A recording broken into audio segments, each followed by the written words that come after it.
para quem não me conhece, eu sou dentista formada na Universidade Estadual de Maringá.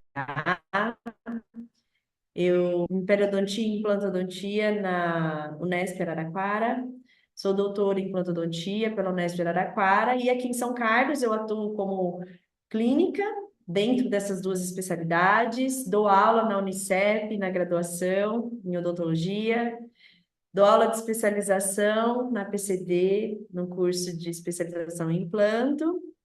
E no momento eu dirijo uma sessão do ITI aqui em São Carlos. Então, nós vamos conversar um pouquinho sobre essa amplitude que o laser e essa contribuição que a laser terapia vai dar aí para a gente, então, dentro da periodontia. Eu sei que a gente tem um público assim misto, né? Então, eu vou tentar falar um pouquinho sobre a minha especialidade. Então, dentro da odontologia, a periodontia vai ser essa especialidade dedicada tanto ao estudo quanto à prevenção e tratamento das doenças que afetam o que a gente chama então de periodonto, né? Que seriam osso, e ligamento periodontal, cemento e gengiva. E então, tudo que envolver a gente tratar e preservar essas estruturas vai ser algo que vai abranger aí dentro da periodontia. E no caso ainda da periodontia, nós vamos trabalhar da seguinte. Só um pouquinho que deu uma travadinha aqui. Não tô aqui, pronto. E dentro da periodontia, então, nós vamos ter basicamente dois tipos de alterações nesses tecidos. Parte dessas alterações vão ser ligadas a uma origem microbiológica, então, eu vou ter o desenvolvimento de doenças relacionadas à formação da placa bacteriana, né, do biofilme. Então, uma área da periodontia vai tratar a doença em si, que é a doença que destrói esses tecidos periodontais, como a gente vê aqui ao redor, né, e que é causada basicamente pelo biofilme. E em outra parte da periodontia, o que a gente trata é a alteração tecidual e essas repercussões que a doença pode causar ou outras patologias podem levar. Então, por exemplo, nem sempre eu vou ter uma patologia, né, uma origem infecciosa relacionada à perda tecidual, como é o caso, por exemplo, das recessões gengivais. Às vezes o paciente ele possui uma recessão gengival por outros fatores que não seja doença, né, relacionada ao biofilme, e também são alterações que nós vamos tratar dentro da periodontia. Então, basicamente, nós vamos trabalhar com a terapia fotodinâmica nesses dois âmbitos, né? Então, perdão, gente, com a fotobiomodulação, nesses dois âmbitos, tanto em tentar melhorar a resposta do tratamento frente ao desafio microbiológico, quanto também, né, nessas propostas de tratamento relacionadas às recessões gengivais e outras repercussões dessas alterações teciduais, como, por exemplo, a hipersensibilidade dentinária. E aí, até para a gente entender como o laser vai ajudar, né? Como a laser terapia vai ajudar a gente, é muito importante que a gente retome alguns conceitos bem primordiais aí da parte de desenvolvimento, principalmente da doença periodontal, tá? Se a gente for pensar então, agora falando dessa parte de micro-organismos em si, se eu pensar que a maior parte da periodontia nós vamos estar voltados para controle microbiológico dessa formação de placa bacteriana e biofilme, precisamos entender como funciona a doença para entender em que âmbito eu vou poder inserir dentro do meu tratamento a laser terapia. Então, o maior problema das doenças periodontais de origem microbiológica são, então, os problemas causados pela formação da placa bacteriana, que é o biofilme. Basicamente, perdas teciduais, né, que daí envolvem gengivite e periodontite, que tenham como resultado a perda dos tecidos periodontais precisam ter origem do biofilme.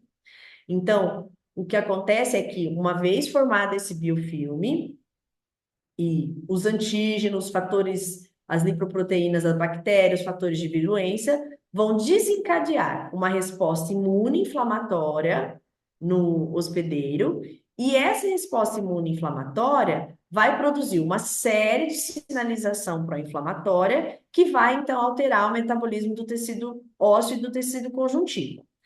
Essa é essa sequência que leva ao que a gente vê como sinais clínicos da doença periodontal, tá? A doença periodontal em si, então, ela não é só a ação microbiana, mas ela vai ter um peso e bastante significativo quando a gente avalia o sinal clínico da doença, como o meu corpo vai reagir frente a isso. Principalmente como ele modula essa resposta imune-inflamatória. Isso é o que justifica, por exemplo, gente, a gente pacientes no consultório, que eu tenho uma perda pequena dos tecidos periodontais, e outros pacientes em que eu tenho uma quantidade pequena de placa bacteriana e tenho uma grande perda tecidual. O que está acontecendo, né? O que difere, então, nesses tratamentos, né? Nesses pacientes? Normalmente, a parte de resposta imune inflamatória, tá? Então, essa resposta imune-inflamatória, ela é modulada por vários fatores, sejam fatores genéticos, né? Então, hoje a gente já vê na literatura que algumas pessoas têm uma propensão maior a desenvolver a doença periodontal por expressar de forma diferente algumas citocinas pró-inflamatórias e outros fatores não genéticos, como, por exemplo, a presença de uma doença sistêmica, o tabagismo, que também vão modular a forma com que eu tenho a resposta do organismo. Ou seja, o biofilme eu sempre tenho que ter para iniciar esse processo de doença. Mas a maneira com que essa doença vai se desenrolar aí, né, no paciente, vai depender muito, então, desses fatores relacionados ao organismo. Por que é importante, quando eu falo de fotobiomodulação, eu entender isso? Porque, uma vez que eu entendo o processo, a sequência da doença, eu posso ver em que momento do meu tratamento eu posso entrar com a fotobiomodulação. Será que é no momento do biofilme? Será que eu consigo modular um pouco a resposta imunoinflamatória? E é isso que eu vou trazer um pouquinho aqui para a gente discutir. Vamos lá. Então, quando a gente fala, gente, né, desse foco principal, nós vamos começar falando disso. Eu vou dividir em dois momentos o uso da fotobiomodulação. Então, no primeiro momento, nós vamos falar dessa alteração do ponto de vista microbiológico. Então, do tratamento periodontal que envolve a gente controlar essa origem microbiológica. Então, no primeiro momento, uma vez que eu faço o diagnóstico da doença periodontal no meu paciente, e o que eu vejo, né, nessa doença que destrói aí os tecidos periodontais. Eu vejo essa origem microbiológica, a primeira etapa do tratamento periodontal sempre vai envolver nós controlarmos o biofilme. De que forma? Nós vamos entrar com medidas de prevenção, né, com orientações de higiene, como esse paciente vai controlar esse biofilme, até porque o biofilme hoje é algo que a gente sabe que o paciente se alimentou, comeu qualquer coisa que nem precisa ser algo assim que tem um açúcar direto. Eu já tenho o início de formação da placa bacteriana. E em 48 horas, essa placa bacteriana já está madura e já tem um potencial inflamatório. Então, a primeira etapa do tratamento é a gente controlar a formação de placa. Como? Eu vou remover dentro da boca dele os fatores retentivos de placa e a própria placa e tudo mais, e vou entrar com medidas de modificações dos hábitos de higiene para que eu consiga, então, fazer esse controle do biofilme, tá? E para que a gente faça um eficaz controle do biofilme, nós precisamos também remover os fatores que fazem com que a gente tenha retenção do biofilme. Então, se o paciente tem formação de cálculo tártaro, eu preciso remover. Se ele possui restaurações próteses insatisfatórias, eu preciso tratar. Se ele tem cavidades, por quê? Tudo isso vai fazer com que eu tenha a origem da doença ali instalada e sem controle. Por que que é importante, eu estou falando, né, a gente está falando de fotobiomodulação, por que que eu entro nesse aspecto?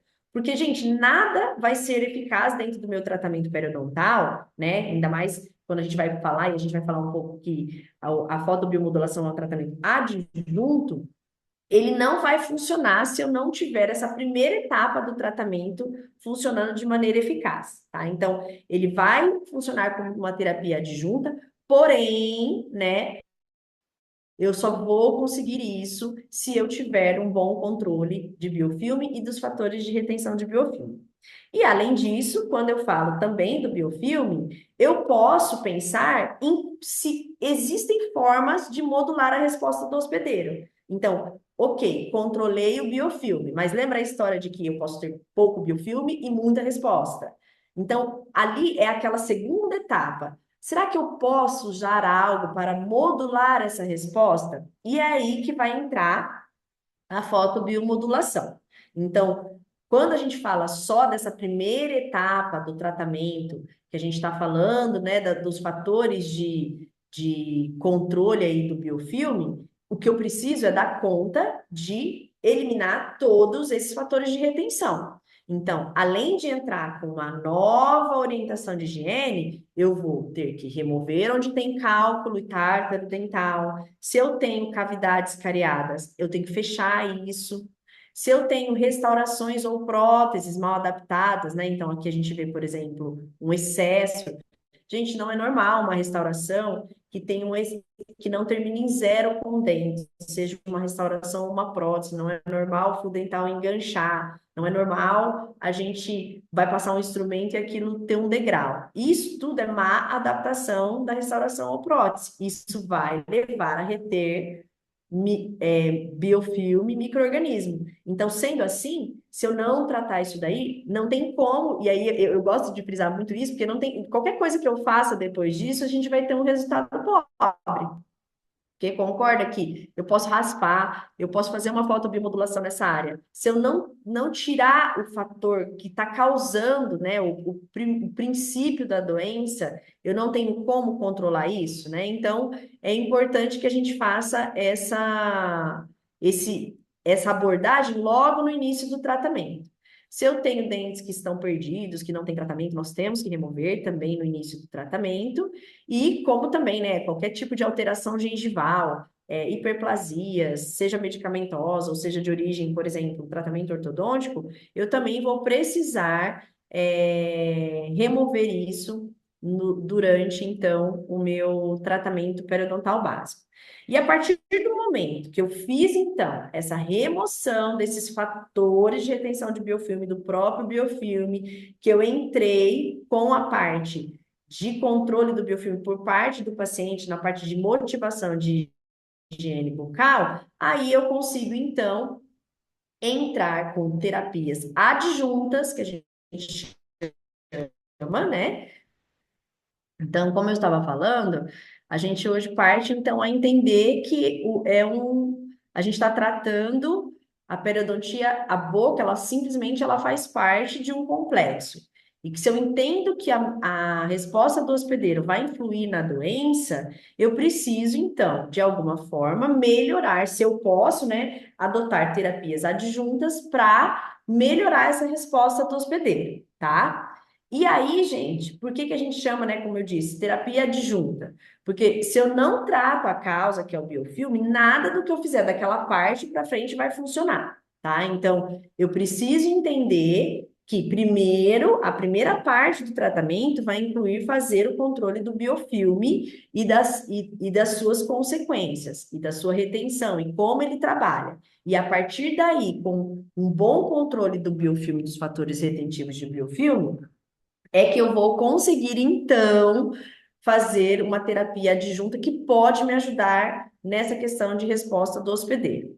Hoje a gente vê dentro da periodontia algo muito significativo com relação a trabalhar terapias que mexem com a resposta do hospedeiro. Por quê, gente? Porque uma vez que a gente entende, né, e aí a gente tem uma vasta literatura que mostra isso, que toda doença pró-inflamatória, que no caso a periodontite se encaixa nisso, elas conversam entre si. Então, por exemplo, o paciente que ele tem o diabetes, que é uma doença pró-inflamatória sistêmica, ele vai ter uma repercussão interferindo no desfecho aí da periodontite. E aí, gente, claro, eu preciso do biofilme, mas a resposta do hospedeiro ela é modificada por algo que não está dentro da boca, tá? Isso inclui artrite, o processo de artrite reumatoide, que também é uma doença pró-inflamatória sistêmica que tem uma repercussão bucal dentro da periodontite. Então, hoje a visão da periodontia é de enquadrar, então, a periodontite como uma doença pró-inflamatória, que vai ter aí consequências, né, e que vai ter uma conversa com o organismo. E nisso, então, voltando, né, essas terapias adjuntas, principalmente a fotobiomodulação, vai contribuir para que a gente tenha um desfecho melhor aí do tratamento do paciente. Então, quando a gente pensa em fotobiomodulação, e aí até vocês me desculpem trazer um conceito que talvez para você, a maior parte de vocês, né, já é bem conhecido, mas a fotobiomodulação nada mais é do que essa laser terapia de baixa intensidade, onde nós vamos usar de forma terapêutica a luz vermelha e infravermelha para estimular, curar e regenerar tecidos. Ela vai, né, então, trabalhar ali dentro da mitocôndria celular, aumentando essa produção de energia celular, e isso, né, a maneira com que ela interage com a célula vai reduzir dor, inflamação e acelerar o processo de cicatrização. Então, quando a gente fala de mecanismo, a célula vai absorver essa luz e a mitocôndria a celular vai absorver, vai aumentar o seu metabolismo, aumentar a síntese de ATP, que é a energia celular, e vai levar à redução do estresse oxidativo e vai desencadear uma série de sinalização celular visando esse reparo, então. Então, voltando, se a gente pensar que a doença periodontal, né, agora a gente falando da origem aí de micro-organismos, ela é destrutiva, né, ela estressa o tecido, leva a um perfil inflamatório, nós vamos ter na fotobiomodulação algo que pode modular como terapia adjunta após o meu controle de biofilme, como essas minhas células vão responder ao tratamento, tá? Então, na periodontia, o que que a gente quer com a fotobiomodulação? Eu quero reduzir inflamação, então eu vou usar a laser terapia ao meu favor, para que aquela inflamação que eu tenho instalado, uma vez que eu fiz a terapia básica, eu tenha uma redução o mais rápido possível desse perfil inflamatório. Vou acelerar o reparo tecidual, e esse é um dos grandes desafios que a gente tem na periodontia, porque a gente está falando de um complexo de multitecidual. Então, o periodonto ele é composto de osso, ligamento periodontal, cemento, gengiva, são múltiplos tecidos. Então, quando eu tenho um estímulo, se eu consigo dar um estímulo nessa região, talvez eu tenha um desfecho melhor de todos os parâmetros periodontais, se eu conseguir de alguma forma acelerar esse reparo e estimular que ele aconteça da melhor forma possível.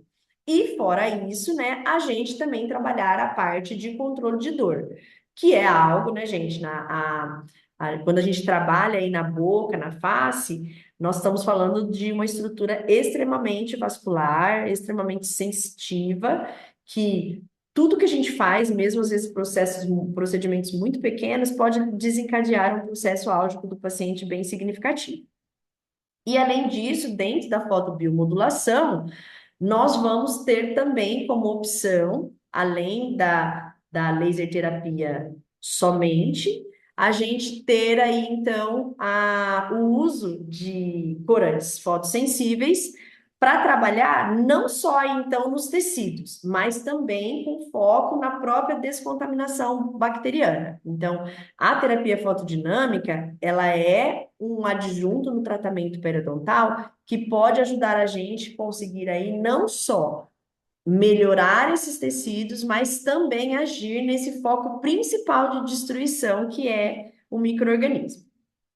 Então, quando a gente olha lá os mecanismos de ação da terapia de laser de baixa potência, a gente vê uma sinalização, né? O laser tem essa capacidade de sinalizar de forma bastante diversificada, modular então algumas respostas para que a gente tenha uma alteração numa série de processos, né? Tanto de apoptose celular, estimular a proliferação celular, estimular migração celular e adesão celular. Processos esses que vão ser muito importantes quando a gente fala, então, né, novamente, daquele processo seguinte ao biofilme. Então, removi o biofilme, os fatores retentivos, como eu posso melhorar esse reparo? Como eu posso melhorar como esse reparo vai acontecer dentro de um complexo que envolve tantos tecidos como é a parte do periodonto, né? Então, o laser vai trazer essa contribuição para dentro da periodontia.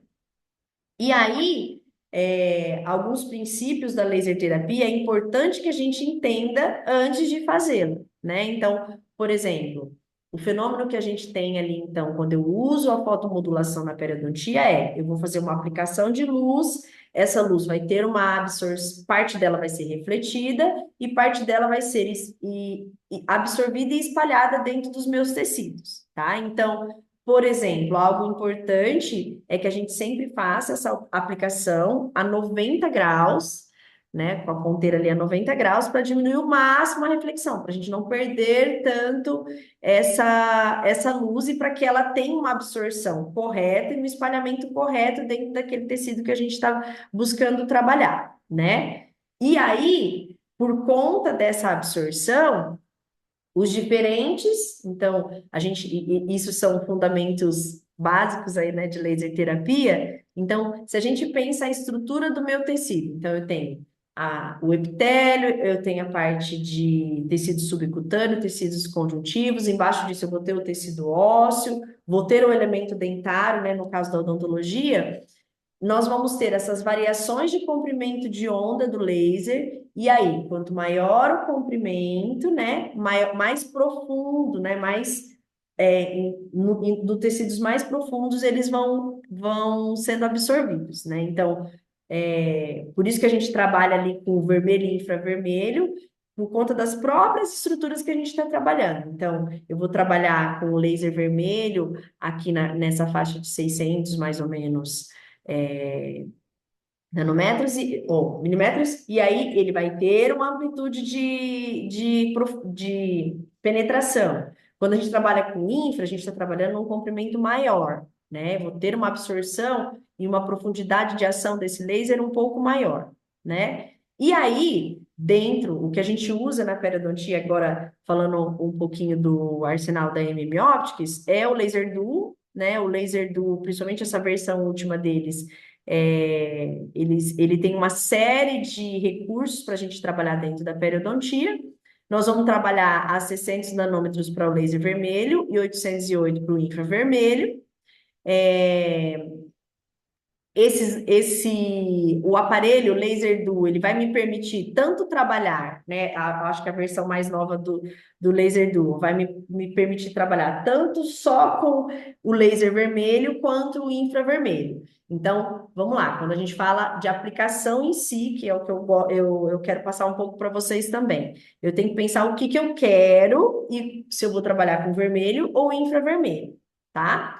E então, por exemplo, quando eu estou pensando em cicatrização, na parte, né, de terapia fotodinâmica, eu vou pensar em laser vermelho, tá? Porque eu vou trabalhar ali nessa faixa inicial ali do tecido, da espessura do tecido.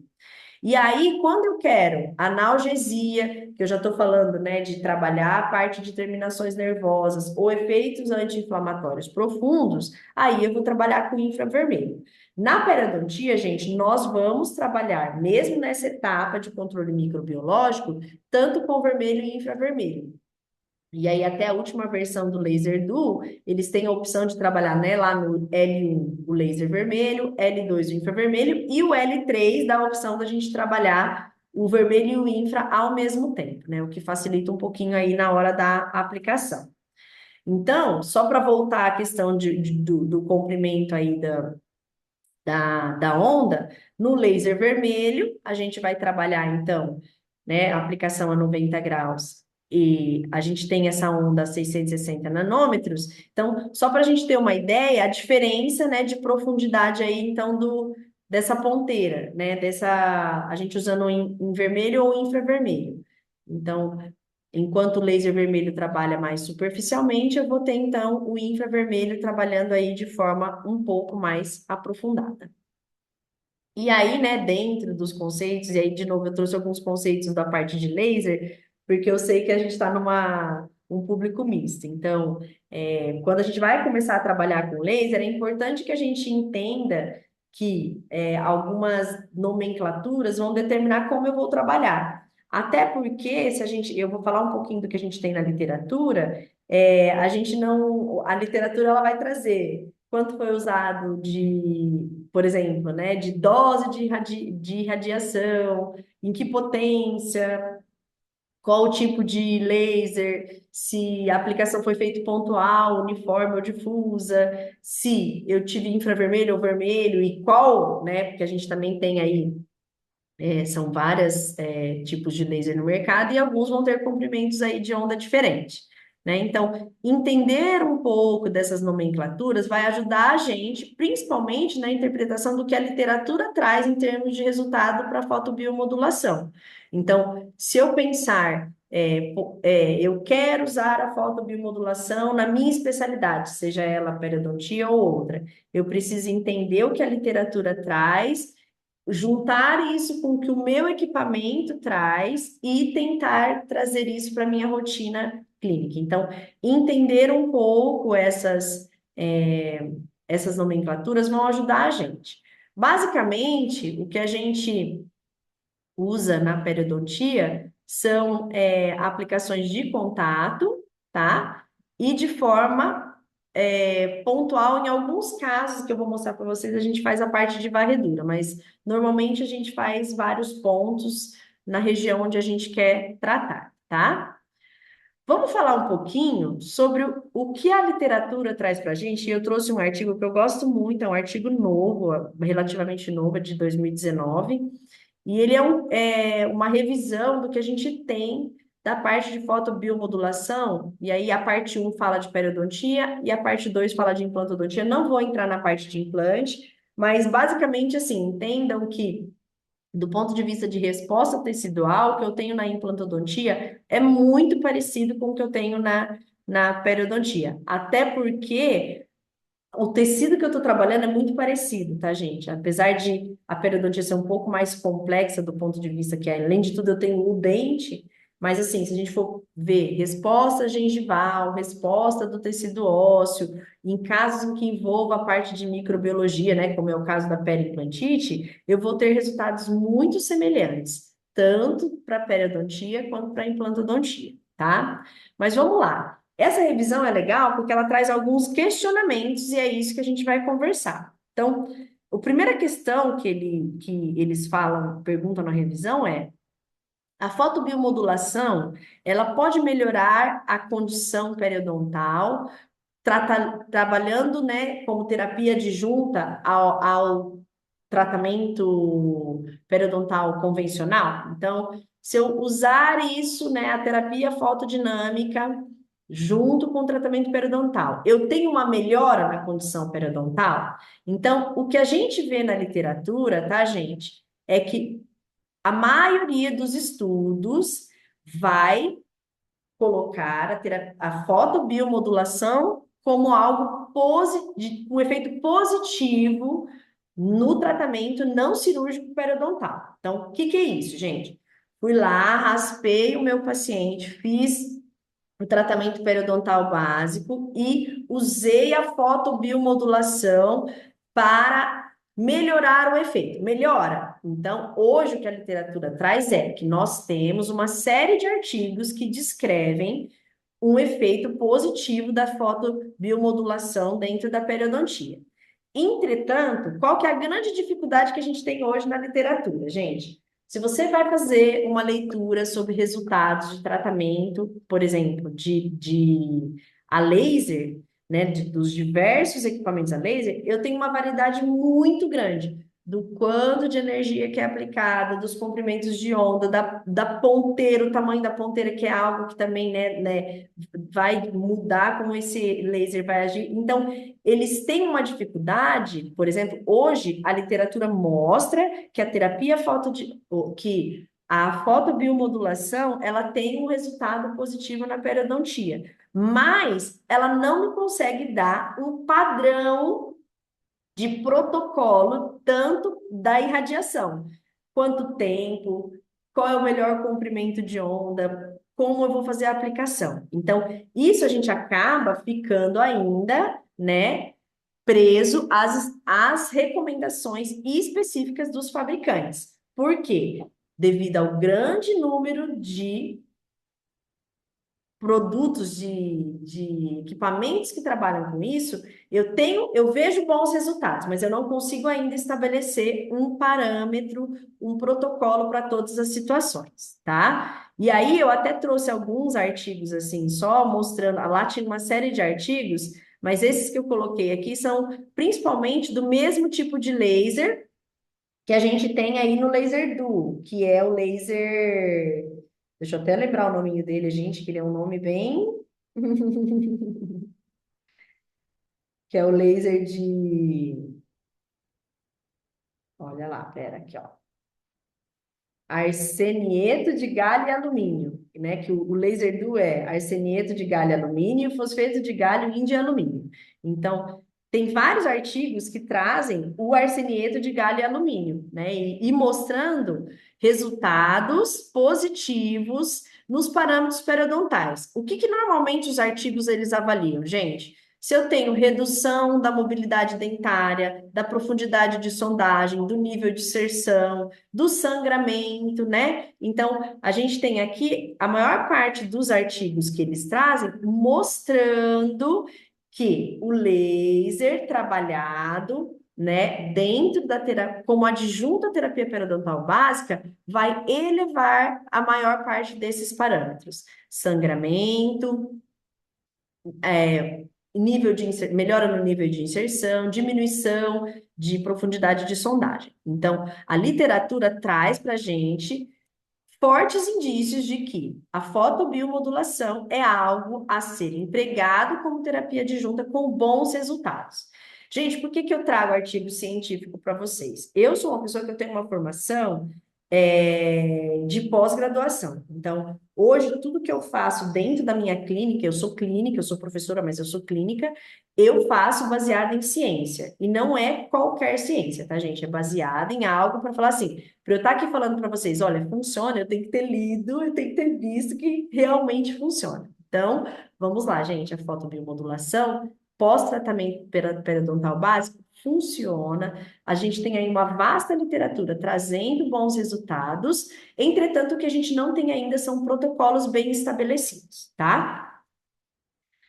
Qual é a segunda questão que eles trazem para a gente nesse artigo?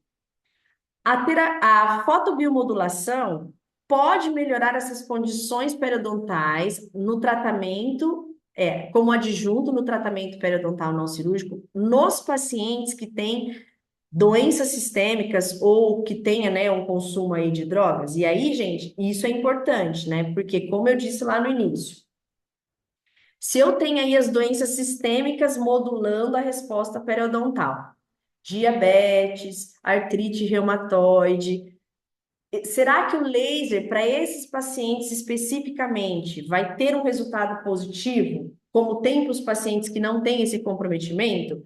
Então, o que a gente vê ainda na ciência o que a gente tem, que a evidência ainda é pequena, tá, gente? Então, são poucos artigos que ficam principalmente nessa limitação de trabalhar o paciente que tem um comprometimento sistêmico. Mas também temos na literatura alguns benefícios quando a gente usa a fotobiomodulação junto com o tratamento periodontal nesses pacientes. E, de novo, o que eles falam é, a única coisa é que nós não temos protocolos. Então, vamos lá. A literatura com relação a doenças, ela ainda é um pouco menor, não, as evidências são fracas, mas os estudos que a gente tem mostram benefícios, tá? E aí, gente, eu não coloquei aqui de novo os benefícios porque são os mesmos, tá? Quando a gente fala de adjunto à terapia periodontal básica, eu estou falando de diminuir as bolsas periodontais, melhorar sangramento, melhorar a cicatrização do tecido, então eu tenho uma diminuição, né, eu tenho uma modificação, um aumento no nível de inserção desse dente, então nós temos que focar que isso vai ser algo bom. E aí, gente, eu já entro para vocês pensando da seguinte, eu tenho pelo menos essa linha de pensamento quando eu vou aplicar um tratamento para o meu paciente. Se eu tenho uma terapia que ela não tem, e aí e é algo que também, aqui, se vocês leram aí as conclusões, vai falar que não tem nada de adverso. Então, é uma terapia segura, indolor e que não tem efeitos adversos. Se eu posso aplicar no meu tratamento algo que pode melhorar o resultado final e que é indolor, que não tem nenhum desfecho negativo, por que não aplicar essa técnica no meu tratamento, tá? Por quê, gente? Quem trabalha já aí com periodontia sabe o quanto às vezes é difícil em alguns pacientes, dependendo do perfil do paciente, quando a gente entra com aqueles fatores não modificadores da resposta imune, às vezes a gente tem um controle da doença, né? Então, apesar da literatura aqui, então, ser um pouco mais fraca do que na doença sozinha, né, da periodontite sem a manifestação sistêmica de alguma outra doença, se eu posso oferecer um melhor resultado, se há possibilidade, por que não incluir isso na minha rotina de tratamento periodontal? Talvez para uma grande parcela dos pacientes, e aí vem onde agora é a minha experiência clínica. Eu vejo que para os pacientes com comprometimentos nessa parte de modulação de resposta, que é esses pacientes que vêm com um desfecho sistêmico diferente, entrar com terapias adjuntas faz toda a diferença. E isso entra a fotobiomodulação de maneira bem consistente, tá? Por exemplo, gente, veja esse caso aqui.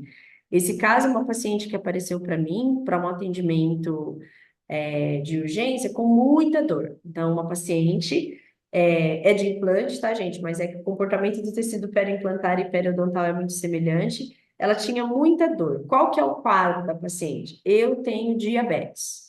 O que que a gente entende, gente, da diabetes num comportamento geral sistêmico? Ela vai ter um prejuízo na cicatrização, principalmente quando o paciente está descompensado essa diabetes. Então, ele tem um prejuízo na parte de cicatrização e a resposta imunológica dele frente a esse desafio microbiano, que é a doença periodontal, ela é prejudicada também. Então, a paciente chegou com um relato de muita dor, né? Muita dor nessa região aqui ao redor desses implantes na parte, né, nos dentes inferiores. Então, lembra, né, gente? Qual que é a etapa do tratamento? Ela está com muita dor. Nós anestesiamos. Primeira coisa que eu tenho que fazer, mesmo no tratamento, né, de eliminação de dor, eu preciso remover o que está causando essa dor, gente. Preciso remover biofilme e os fatores de retenção de biofilme. Então, o que que nós fizemos? Fizemos a remoção, aqui já é um cálculo, né, um tártaro bem extenso, e o que a gente viu embaixo dele, gente, era isso. Aí sim, agora eu consigo ver a origem da dor extrema que a paciente estava sentindo. Uma área gigantesca de ulceração. Então, aqui eu tenho uma exposição do tecido conjuntivo por conta de uma inflamação exacerbada àquele agente agressor. Gente, não é comum, tá? O paciente periodontal vir com queixas de dor, né? Periodontal mesmo com inflamação periimplantar. Por quê? A doença periimplantar e periodontal de origem microbiológica, ela tende a ser algo lento, ele tem um desenrolar lento, e o único sintoma normalmente que o paciente tem com queixa para a gente é, às vezes, um mau hálito, um sangramento gengival. Quando o paciente vem com dor, eu sempre penso se ele não está num desenrolar adverso ou diferente aí da doença, né? Se ele não tem um fator modulador sistêmico que está complicando, ou até mesmo um comportamento diferente da doença, por quê, gente? Porque não é normal a gente sentir dor. Então, nesse caso aqui, a gente tem uma úlcera muito grande embaixo de um cálculo. Por que essa úlcera se formou? Porque eu tenho a diabetes em estado de descompensação, né? Não era um paciente compensado, e por isso uma resposta inflamatória muito grande com uma úlcera, né? Que aí entra a úlcera, o que que é, gente? A dificuldade desse organismo de combater essa agressão microbiológica. O que que eu faço para essa paciente? Além da remoção, hoje na prática, na minha prática do consultório, além da remoção, então, do fator local, o que que eu vou fazer? Eu vou fazer a fotobiomodulação. Para quê? Eu tenha uma melhor cicatrização desses tecidos e o efeito de analgesia que a fotobiomodulação vai me fornecer, tá? Nesse caso, a gente fez para ela uma sessão imediata, 2 dias depois, e aí eu, na minha prática clínica, gente, o que que eu faço? Eu acompanho a queixa álgica do paciente. Então, enquanto o paciente tiver dor, eu vou fazendo a fotobiomodulação até que eu tenha já um início de reparo desses tecidos e o paciente saia dessa queixa álgica extrema, tá?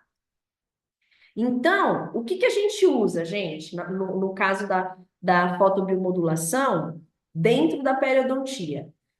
Como eu não tenho um consenso na literatura, gente, com relação a protocolos, nós vamos usar o protocolo do equipamento que eu vou usar dentro do meu consultório, tá? Então, hoje, por exemplo, o que eu uso, né? Eu uso o Laser Duo dentro do meu consultório. O que que eu uso? O protocolo preconizado pelo Laser Duo, tá? Então, quando eu vou precisar de reparo dos tecidos periodontais, eu vou trabalhar com laser vermelho, numa aplicação de 20 segundos, pontual sobre os tecidos pós-raspagem. Então, eu paro a minha pontinha ali a 90 graus, deixo a 20 segundos no L1 e vou fazendo esses pontinhos espaçados até que eu tenha a aplicação sobre todos os tecidos que eu apliquei. E aí, gente, eu posso aplicar, né, tanto numa situação igual essa anterior, que é uma área específica, ou, por exemplo, eu tenho lá, quem trabalha com periodontia sabe, a gente tem lá as bolsas que a gente vai instrumentar. Eu posso pegar, então, e fazer a aplicação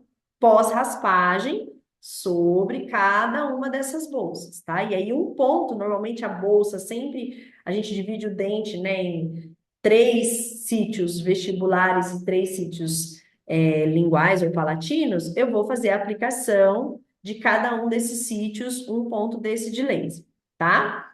E outra opção que nós temos é fazer analgesia de tecido mole. Como eu disse para vocês, gente, na periodontia, dificilmente a gente tem dor, tá? No tratamento periodontal básico de uma doença que está com um discorrer aí normal. Então, a gente só vai pensar em analgesia se eu pensar em algo, né, uma instrumentação periodontal, né, uma raspagem muito profunda, e em que eu preciso aí pensar que o paciente vai ter uma dor pós-procedimento, tá? Então, também posso trabalhar aí a parte de analgesia. Aí, como analgesia, gente, lembra que daí a gente já vai trabalhar um comprimento de onda um pouco maior. Nós vamos trabalhar com infravermelho, uma aplicação de um tempo maior, também pontual sobre a área-alvo. Aqui o protocolo do Laser Duo é fazer uma sessão, mas é o que eu falei para vocês. O que eu faço é eu tento acompanhar aí a evolução álgica do paciente. Então, às vezes, em determinados casos, principalmente casos mais agudos, eu acabo fazendo aplicações, algumas sessões a mais de aplicação voltadas daí só para a parte de analgesia, tá? E aí, né, agora a versão nova do Laser Duo, a gente tem o L3, em que a gente vai poder trabalhar o vermelho e o infravermelho junto, que é uma opção bacana, por exemplo, raspei uma bolsa profunda, vou precisar fazer o vermelho e o infra, já faço os dois juntos, tá? Uma próxima questão que a gente tem dentro dessa revisão ainda é se a fotobiomodulação ela consegue reduzir a inflamação, mesmo na periodontite, porque lembra que além influenciar na parte de reparo dos tecidos, nós temos também uma melhora dos parâmetros de inflamação quando eu uso a fotobiomodulação. O que que esse artigo mostra para a gente, então? Que a maioria dos estudos mostram claramente efeitos positivos da fotobioestimulação na inflamação. Como que eles avaliam isso, gente? Aí esses artigos, em vez de eles avaliarem parâmetros clínicos, eles vão avaliar parâmetros é, imunológicos. Então, eles mensuram lá quanto que eu tenho de sinalizadores pró-inflamatório e aí compara quando eu faço só a terapia periodontal básica, só a raspagem, compara com aqueles pacientes que fazem a terapia básica associada de forma adjunta o uso da laser terapia de baixa potência.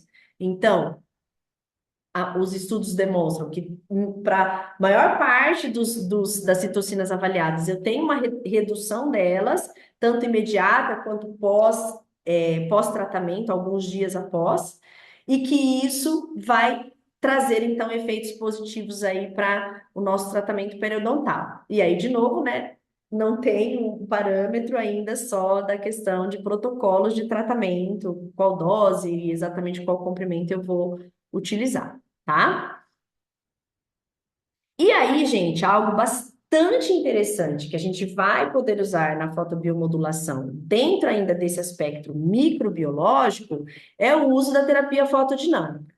Então, a terapia fotodinâmica, ela é uma vertente da fotobiomodulação em que, além de usar o laser, eu vou usar um corante fotossensível para sensibilizar um pouco mais aí algumas células alvos, tá? Então, na terapia fotodinâmica, eu vou ter duas vias de ação. Eu vou ter uma via em que eu vou controlar a inflamação, porque eu vou ter uma ação direta na própria bactéria, na parte de descontaminação, né? Então, eu vou levar aquela bactéria a um processo de apoptose, porque eu tenho uma invasão maior da luz dentro daquela bactéria através do corante, tá? E vou ter aqueles mesmos efeitos que eu tenho do laser na questão de promover a regeneração dos tecidos periodontais. Então, essa é uma revisão também, ela é super nova, é uma revisão narrativa, é muito legal. Depois eu vou passar para vocês, gente, o meu contato. Quem quiser, eu posso enviar esses artigos, que são artigos bacanas para que a gente trabalhe aí com a fotobiomodulação na pele.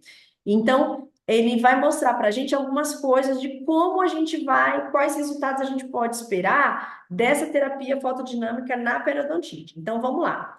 Na terapia fotodinâmica, gente, eu não estou pensando só em regenerar os tecidos, que até então o laser me permitia isso. Agora eu estou trabalhando também a parte de eliminar as bactérias com o uso do laser também e o uso associado a um corante fotossensível, tá? Então vamos lá. Para a gente fazer terapia fotodinâmica na periodontia, o que que a gente tem já na literatura? Então, vamos lá. Nós temos dentro dos corantes, o que que eu tenho aqui? Nós temos azul de metileno, como já assim, na literatura consolidado que a gente pode usar para esse fim na periodontia. Nós temos o azul de metileno, o azul de toluidina e a icaridina, o verde de icaridina, tá? Que são os três corantes em que a gente tem bons resultados descritos na literatura para trabalhar aí com a terapia fotodinâmica, tá? Então, esses três corantes, o verde de indocianina, azul de toluidina e o azul de metileno, é o que vai dar resultado para a gente. Sendo que o mais comumente usado vai ser o azul de metileno, tá? Quais concentrações eu vou utilizar esses fotossensibilizadores? Então, na literatura, nós temos resultados, bons resultados, falando de concentrações que vão de 1 a 10 microgramas por ml. E aí, gente, eu estou falando de artigos que trabalham a parte de terapia fotodinâmica na periodontite, tá? Tempo de incubação. Então, o que que eu vou fazer com o meu corante? Vou colocar dentro lá da minha bolsa periodontal, vou deixar de 1 a 3 minutos, né? Vou deixar ele agindo lá de 1 a 3 minutos antes de aplicar, então, a minha luz, tá? Para que haja tempo, então, da bactéria absorver esse fotossensibilizador. Na literatura, a gente tem vários comprimentos de ondas trabalhando aí, então eles trabalham tanto de 635 a 670, quanto de 810 a 940. Então, a gente tem artigo trabalhando com vermelho e infravermelho, tá? Com diâmetros de fibra variando de 200 a 700 micrômetros. E aí o tempo de exposição, gente. Tem a maior parte trabalha entre 60 segundos, alguns artigos 30 segundos e até 150 segundos, tá? Variando então e aí a dose a dose de energia de 3 a 320 joules. Ou seja, gente, aqui a gente tem um descritivo, mas a gente vê de novo um protocolo bem variado, mesmo para o PDT, tá? Então, eu vou passar para vocês também a mesma coisa. Por que que a gente tem tanta variação, gente? Porque nós temos na literatura uma série de equipamentos trabalhando diferente, mas o que a gente tem de bons resultados está sempre concentrado dentro disso daqui. Por que que eu gosto de trazer isso, gente? Porque a gente vai ter um preconizado, mas ó, se eu fugir um pouquinho, desde que eu trabalhe dentro desses limites, eu ainda assim estou dentro do que a gente pode ter aí de bons resultados. E aí, gente, como é que esses fotossensibilizantes vão atingir aí, né, e vão agir dentro da nossa célula? Basicamente, na terapia fotodinâmica, nós vamos ter uma excitação específica, tá? A gente vai pegar esse fotossensibilizador para gerar espécies reativas de oxigênio dentro, então, desse micro-organismo, tá? Isso vai permitir com que a gente entre no sistema de apoptose desse micro-organismo. Então, basicamente, são dois tipos de reação. Eu vou ter uma reação do tipo 1, onde eu vou produzir uma série de produtos reativos do oxigênio, tá? Como peróxidos, hidroxilas ou até o singleto de oxigênio. E o tipo 2, onde basicamente a gente vai ter a produção de singleto de oxigênio. Todos esses reativos do oxigênio, gente, vai levar a danos significativos nos micro-organismos e pode atingir tanto vírus, quanto bactérias, quanto fungos, né? Ele desencadeia uma cascata intracelular que vai levar a célula a um processo de apoptose, tá? E aí, gente, o que que a gente vê como, como o que a literatura mostra para a gente como resultado, tá? Desse tipo de terapia dentro da periodontite. Então, a terapia fotodinâmica vai ter efeitos antibacterianos, não gera resistência bacteriana e tem um potencial biológico de modular os efeitos e inibir os mediadores inflamatórios e as citocinas. Então, a PDT vai promover a quimiotaxia celular, redução da perda óssea e promover um reparo do osso alveolar, promovendo, então, a cicatrização periodontal. Então, isso é o que os artigos mostram, tá? Entretanto, né, gente, ainda é difícil entender exatamente como a terapia age nesses resultados, né? Como a terapia fotodinâmica, qual que é o verdadeiro mecanismo que a gente chega nesses resultados. Isso porque, gente, tanto na periodontite, a gente tem um sistema muito complexo de micro-organismo, quanto essa cicatrização não se sabe o quanto é pela morte da bactéria ou pelo simples efeito só de regeneração do laser, né? Então, esse é ainda a grande interrogação da terapia fotodinâmica, tá? Mas o que a gente vê na literatura são sempre artigos mostrando uma melhora e resultados mais positivos quando a gente usa isso como terapia adjunta, tá? E aí, o grande desafio da terapia fotodinâmica, no caso específico da periodontite, ainda é, por exemplo, bolsas muito profundas, onde eu tenho um sistema anatômico radicular complexo, por quê?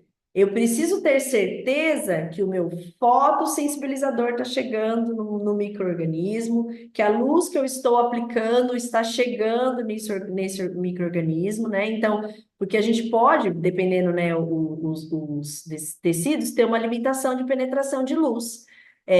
A parte de oxigênio pode ter, né, a invasão do oxigênio para que a gente tenha essas reações também,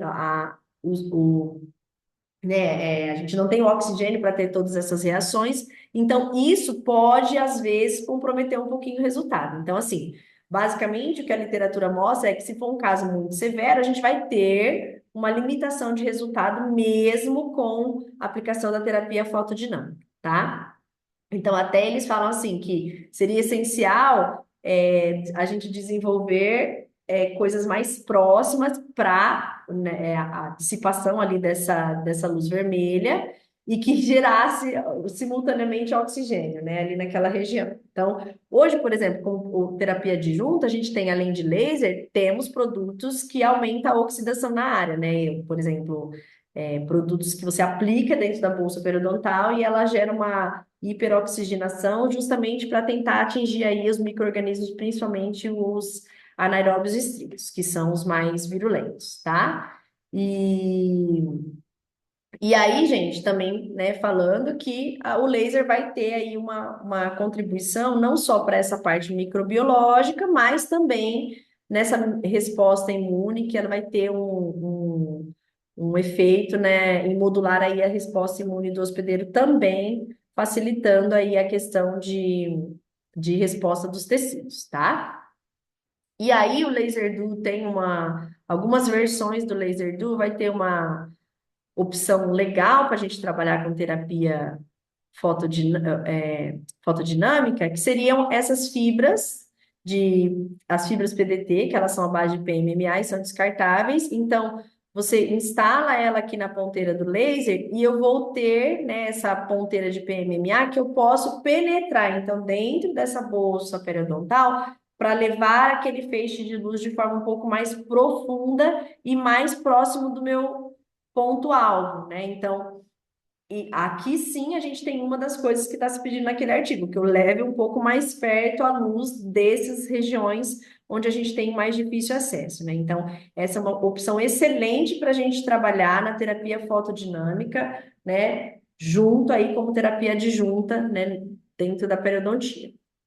Então, qual que é o protocolo que é preconizado aí para a gente fazer o PDT na periodontia?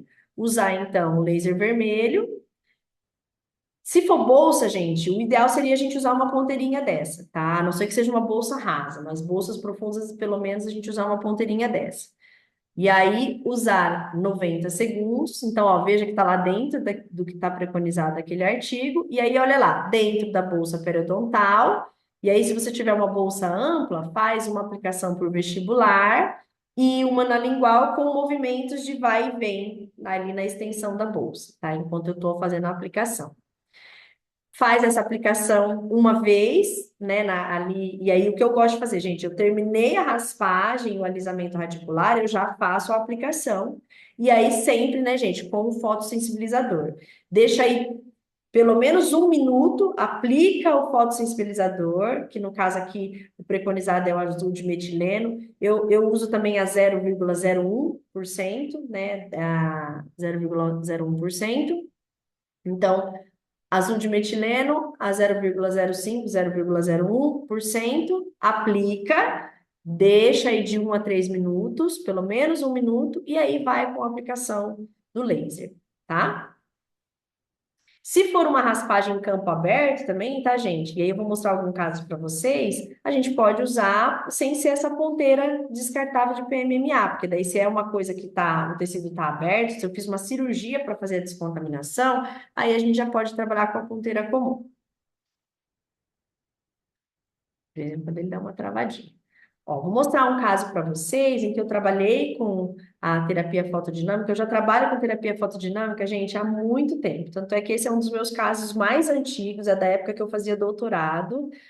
Deve ter aí pelo menos uns 13 anos esse caso. Então, um caso de periimplantite. Então, a gente usa muito terapia fotodinâmica na periimplantite, porque o grande desafio do tratamento da periimplantite é você trabalhar a parte de descontaminação da superfície do implante, né? Até mais desafiador do que a própria descontaminação do complexo radicular. Então, aqui a gente vê o aspecto radiográfico da lesão periimplantar. E aí, clinicamente, muitas vezes, a gente não vê alterações, tá, gente? A gente vê um tecido até que é aparentemente saudável, tá? Então, eu só vou conseguir fazer diagnóstico dessas alterações fazendo um exame periodontal. Então, ou periimplantar, quando eu vou fazer a sondagem dessa região, eu tenho sangramento, às vezes posso ter supuração. E aí, então, eu fiz o diagnóstico, vi realmente uma perda de estruturas dentárias, e aí o que que a gente faz, né? Qual que é a sequência cirúrgica que a gente faz? Nós expomos esse tecido. Na periodontite, a gente pode fazer isso de forma sem ser cirúrgica, tá, gente? Num primeiro momento. Mas na periimplantite, aí normalmente a abordagem a gente faz cirúrgica. Então, eu acesso essa lesão, visualizo que eu tenho que descontaminar, tiro o tecido inflamatório, faço a limpeza do meu implante, né? A limpeza daí já com acesso visual. Nesse caso aqui, a gente usou, além dos instrumentos, curetas específicas para implantodontia, a gente usou um jato de bicarbonato para fazer a limpeza. E, então, a gente sempre fala que o tratamento da periimplantite, ela é duas vias. Uma de debridamento mecânico, eu vou tirar o tecido inflamado, vou limpar o meu implante, e outra, eu preciso trabalhar com uma parte de descontaminação química. Então, hoje, o tratamento da periimplantite, a gente tem que trabalhar sobre dois pilares. E nesse caso, para descontaminação química, a gente usou a terapia fotodinâmica, um corante aí de azul de metileno, e a aplicação, então, do laser, tá? Foi feita uma regeneração, era nesse caso um defeito favorável.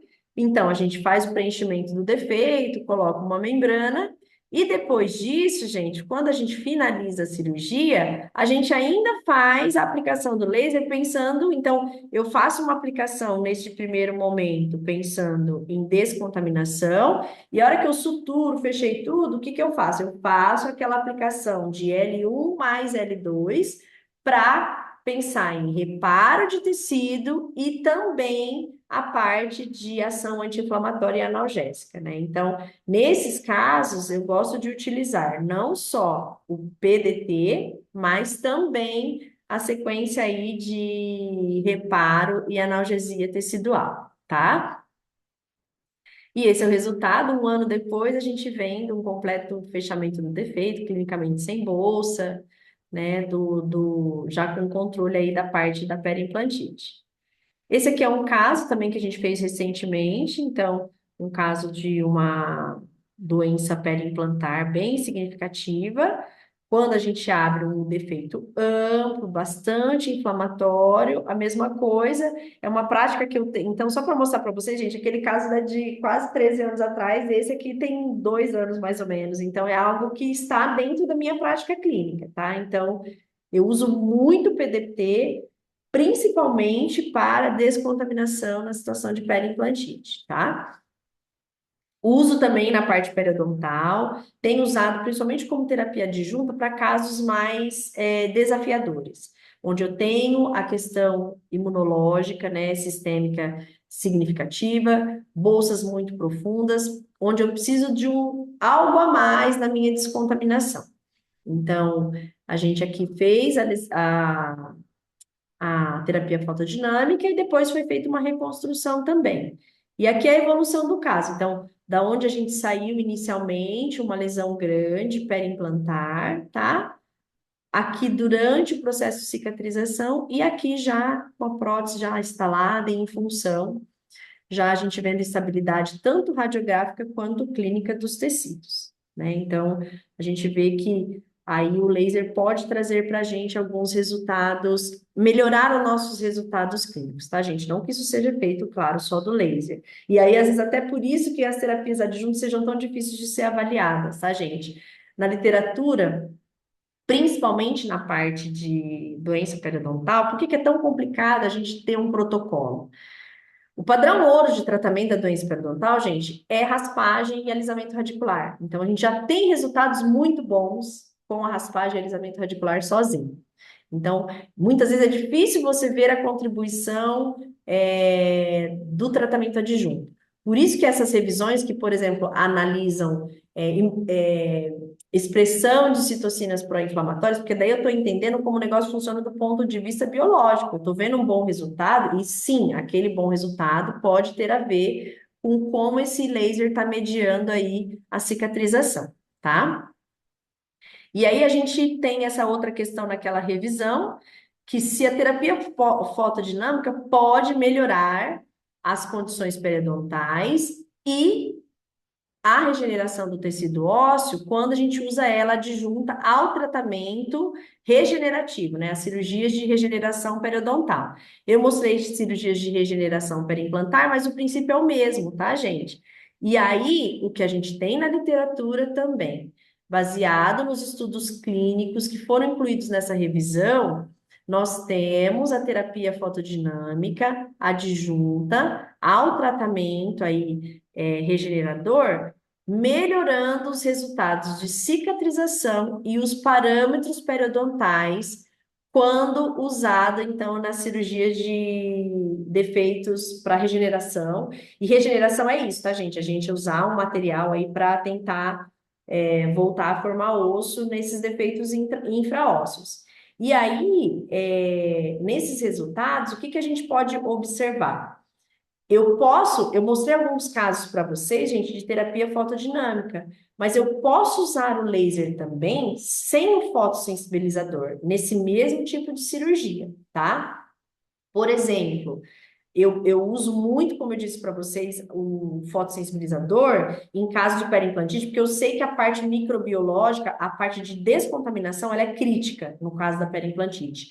Mas no caso só de defeitos periodontais, se eu já fiz uma boa raspagem, eu já fiz aquele controle do biofilme, eu posso usar o laser sem o fotossensibilizador, que esses resultados, inclusive desses artigos, muitos deles são sem uso de fotossensibilizador, tá? Então, eu vou ter bons resultados com ou sem o uso do fotossensibilizador, tá?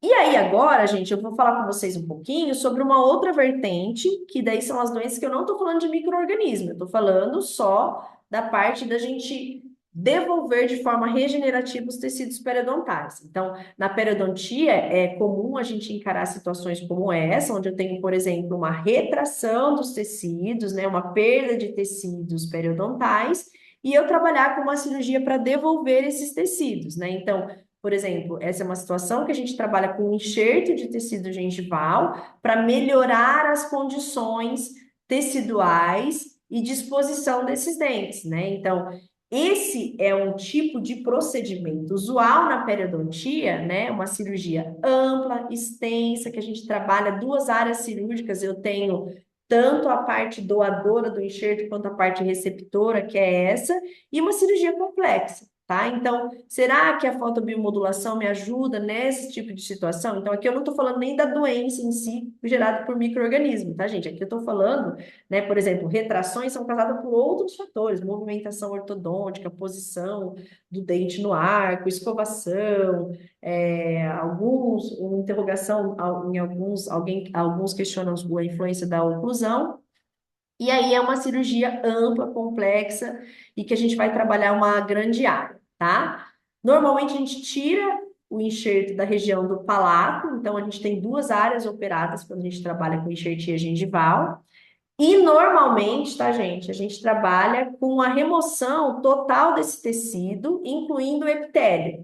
E aí a gente fica com uma zona no palato, que hoje é o grande, né, ainda é o grande desafio aí dessas cirurgias periodontais, que a gente fica com uma área de cicatrização por segunda intenção. Então, aqui eu tenho um fechamento, ok? Eu tenho um fechamento, então eu tenho uma cicatrização por primeira intenção, mas no palato a gente vai ter uma zona de cicatrização por segunda intenção, ou seja, eu tenho uma ferida aberta que precisa epitelizar, e é uma zona sensível, que é o palato, o paciente está toda hora batendo a língua, né? Então, por exemplo, nessa foto aqui já é o palato com um protetor que a gente faz, eu gosto de fazer os meus protetores com resina, mas eu tenho essa área cruenta aqui para proteger, tá? Então, hoje o grande desafio das cirurgias gengivais é você criar formas de acelerar essa cicatrização o mais rápido possível e melhorar o pós-operatório e as queixas pós-operatórias do paciente, tá? Então, por exemplo, na implantodontia, a gente trabalha muito também a parte de reconstruções gengivais. Então, por exemplo,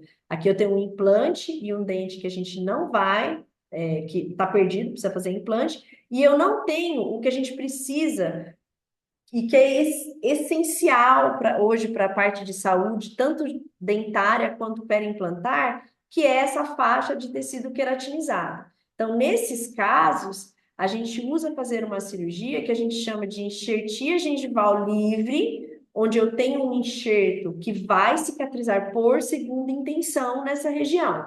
Porque o objetivo aqui é eu ganhar essa faixa de tecido queratinizado e melhorar volume, né, mudar o fenótipo, né, o biótipo aqui dessa parte periodontal nessa região, tá? Então, imagina que eu tenho duas áreas de cicatrização por segunda intenção. Essa área receptora e aí é onde, né, gente? Gosto muito, muito, muito de trabalhar a fotobiomodulação para melhorar essa resposta tecidual dessa área, tá? Tanto da área receptora quanto também da área doadora. Então, quando a gente vê lá também a mesma coisa, eu tiro isso do palato e eu vou trabalhar a fotobiomodulação para melhorar tanto as queixas do paciente de analgesia, né, de as queixas álgicas, vou melhorar a analgesia do paciente, como também melhorar o reparo tecidual, tá? Veja que nesse caso aqui, esse caso é um caso que a gente fez, então, a remoção do tecido do palato, a gente retira com o epitélio, tá, gente? Deixa cruento, cicatrizando por segunda intenção, só com essa proteção, mas olha a diferença que faz a aplicação do laser. Normalmente eu tenho feito de 2 a 3 sessões pós-operatórias para fazer estímulo de reparo como controle álgico, e olha como tá com 9 dias o tecido, né? No dia que vem para tirar essa proteção. Olha como já está bem epitelizada, a gente tem uma área aqui de ulceração. A queixa do paciente, que antes, gente, um dos grandes desafios da parte de enxertia é que a queixa dolorosa do palato é muito alta no paciente. Então, hoje, com a fotobiomodulação, eu vejo dentro do consultório, na prática clínica, o que a gente tinha de maior problema para fazer enxerto, que era a queixa álgica do paciente da área doadora, já não é um problema mais graças à fotobiomodulação. Eu vejo que na prática clínica, quando eu uso a fotobiomodulação, eu tenho um controle muito maior de dor e um tempo de reparo acelerado, tá? Para a maior parte dos pacientes. Então, só para vocês verem, não é o mesmo caso, mas é assim que fica após a remoção do enxerto, né? A gente tem uma área cruenta, aqui ainda é uma faixa pequena, mas normalmente é uma faixa grande, tem 2, 3 vezes esse tamanho. Imagina isso sem proteção, se a gente não estimula isso de alguma forma a regenerar, tá? Então, a gente trabalhando com a terapia fotodinâmica, isso vai melhorar um pouco esses padrões aí pra gente, tá? Então, de novo, voltando à nossa revisão. A terapia fotodinâmica pode melhorar a cicatrização dos tecidos moles quando a gente usa ela adjunta às terapias periodontais cirúrgicas. O que que a literatura mostra para a gente? Gente, e isso já tem, é uma das coisas que está mais consolidada na literatura do ponto de vista periodontal, é isso, que a fotobiomodulação aumenta a cicatrização, principalmente ali da região do palato, né, da área doadora, e isso é demonstrado em vários estudos, tá, gente? Tanto em estudos animais quanto em estudos clínicos, tá? Claro, tá, gente? Ainda a gente precisa de mais estudos para determinar o quanto essa é eficaz, tanto no site, principalmente na área receptora, quanto nas áreas de recobrimento. Mas na área doadora, gente, já é algo bastante consolidado, tá? Aí, outra coisa, né? Outra questão que essa revisão traz. A fotobiomodulação pode reduzir a dor pós-operatória periodontal? Então, quase todos os estudos incluídos na revisão mostraram um efeito favorável significante da fototerapia depois das cirurgias periodontais, reduzindo, né, reportando uma redução nos scores de dor avaliados pela escala VAS, né, que é a escala analógica visual, como o consumo de medicação para dor, tá? Então, todos, quando você avalia um grupo que recebeu a fototerapia pós-cirúrgica, a gente tem uma melhora, então, nesse controle de dor. Então, hoje, para mim, gente, fazer cirurgias gengivais, eu não, na minha prática clínica, não existe mais cirurgia periodontal, principalmente essas que a gente mexe com enxertos gengivais, em que a gente não vá trabalhar com a fotobiomodulação, tá? Por quê? Eu sempre falo para os meus alunos isso. Eu acho que a maior propaganda nossa como dentista é fazer procedimentos confortáveis, transoperatórios, principalmente quando a gente trabalha com cirurgia, quanto pós, né? É uma propaganda positiva que o paciente vai trazer nossa, quando a gente leva ele a um conforto aí durante a cirurgia e também pós-operatório, tá? E aí, gente, tem uma outra revisão, essa é bem nova, é de 2023, falando só sobre essa questão de como funciona a dinâmica ali dessa cicatrização do palato, tudo que a gente pode, né? Enfim, é uma revisão bem bacana sobre essa parte de enxertos gengivais que tem origem no palato, e eles mostram, tá, gente, que é uma revisão bem extensa essa, mas uma revista excelente, os autores são excelentes.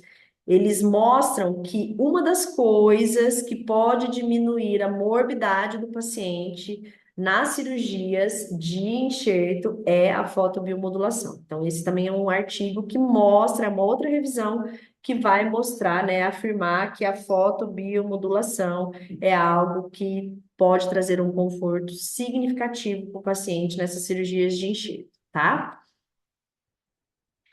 E aí, gente, o que que eu uso nas cirurgias periodontais, né? Quais são os protocolos que eu uso? O mesmo que a gente usou lá na pério, voltado para reparo de tecido periodontal e analgesia de tecido mole. E aí são aplicações, e aí, de novo, tá, gente? No caso da cirurgia em si, eu gosto de trabalhar um pouco mais de uma sessão. No caso da analgesia, o laser infravermelho eu vou aplicar de acordo com a queixa álgica do paciente, mas no caso dos reparos do tecido periodontal, eu gosto de trabalhar imediatamente após a cirurgia e vou trabalhar pelo menos mais 2 sessões pós-operatórias. Aí no terceiro e no quinto dia, no terceiro e no sétimo dia, a depender da extensão e o tipo de cirurgia que eu fiz. E analgesia, de acordo, então, com a queixa do paciente, podendo, pessoal, usar, né, quem tem as versões mais novas do Laser Duo, lá principalmente no pós-operatório imediato, a opção de trabalhar o laser, que é o L3, que é trabalhar o laser vermelho e o infravermelho junto, tá? E aí, gente, outra coisa interessante, mas que a gente ainda, né, vai precisar da literatura para afirmar isso, mas que com certeza nós vamos ver aí nos próximos anos em desenvolvimento, como eu falei para vocês, é cada vez mais claro, tá, gente, que nós temos uma interação do tudo que está acontecendo na boca da gente com o que acontece com o restante do nosso corpo. Então, os fatores psicossociais, com os fatores nutricionais, com o estilo de vida. Então, hoje existe uma corrente muito forte, principalmente dentro da periodontia, em tentar relacionar o que a gente tem dentro da boca do paciente e não só com algo isolado. Então, vamos lá. Se o paciente que tem uma má alimentação, uma alimentação pobre em frutas e verduras, né, em proteínas. Um paciente que tem um estilo de vida sedentário, eu vou ter um perfil pró-inflamatório sistêmico? Será que isso não vai interferir no meu resultado intrabucal? né? Então, cada vez mais forte a gente vê que a gente tem que sair daquele nosso mundinho aqui e tentar trabalhar e enxergar o paciente como um todo, tá? Então, a gente vê, tentar, eu não falo que a gente vai tratar o corpo do paciente, mas enxergar, pelo menos, que talvez a gente possa fazer algo diferente do ponto de vista sistêmico, tá, gente? Claro, a gente ainda não tem uma literatura tão consolidada, tem algumas partes, tá? A gente tem já alguns artigos falando de a gente fazer suplementação de vitaminas, temos alguns estudos muito bacanas falando, por exemplo, do uso de probióticos, de você usar o probiótico e melhorar, por exemplo, gente, os parâmetros periodontais também. Tudo como terapia adjunta. E nesse sentido, pensando no todo do paciente, nós podemos pensar, quando tratamos uma doença pró-inflamatória como a periimplantite, ou fazemos uma cirurgia periodontal, em trabalhar também com a modulação sistêmica, tá? Então, uma sugestão de uso do laser do dentro das nossas clínicas é fazer durante o tratamento como pós-tratamento, a aplicação, por exemplo, do ILIB, né? A pulseirinha vem ali junto com o aparelho, e aí também, né, nos aparelhos mais novos, a gente tem o ILIB 1, que é para trabalhar o vermelho, o ILIB 2, o infra, e aí, no caso, a gente pensando, né, nessa modulação sistêmica, a gente pensar em trabalhar laser vermelho e infravermelho, pensando não só na parte de reparo, né, que seria mais a parte do laser vermelho, como do infravermelho para pensar na parte de analgesia, quando a gente for trabalhar, por exemplo, cirurgias, tá? Se for trabalhar só reparo, talvez só o vermelho seja o suficiente. Mas aí, né, nós não temos ainda algo consolidado do ponto de vista de ciência sobre isso, mas é algo para a gente pensar, né? Porque não tem ainda, tá, gente? Mas eu tenho certeza que vai vir e vai vir com força estudos relacionados a isso, porque nós já temos assim inúmeros estudos mostrando, né, de outras situações o quanto essa parte sistêmica influencia aí nos resultados do nosso tratamento periodontal, tá? E aí eu coloquei um adendo também na aula, gente, apesar da gente a hipersensibilidade ela não ser só algo que é foco de tratamento da periodontia, então a dentística, né, principalmente nas situações de clareamento dentário, tudo acaba trabalhando um pouco aí essa parte de hipersensibilidade dentinária, mas dentro da pele a gente também trata a hipersensibilidade dentinária, então, a partir do momento, a mesma coisa, que eu entendo o que é a hipersensibilidade dentinária, que ela é algo que ela é causado pela essa microexposição, né? Então, eu tenho a exposição da raiz, tem uma retração gengival, seja pelo consequência do tratamento da doença, ou então